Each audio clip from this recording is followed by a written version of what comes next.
Magluluto po tayo ng pinapaitang karne ng baka mga karils. So, yan. Yan na yung Ricardo. May tagapaghanda tayo.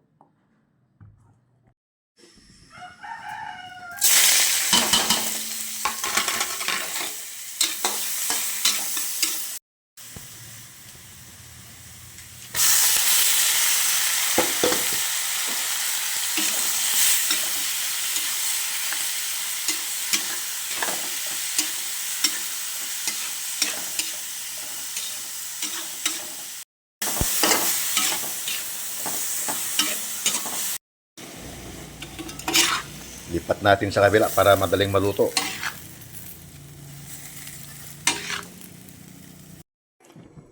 Luto na po yung pinapaitan natin mga karils. Lagyan na natin yung sili.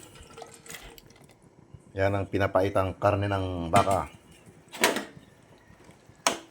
Baka talon.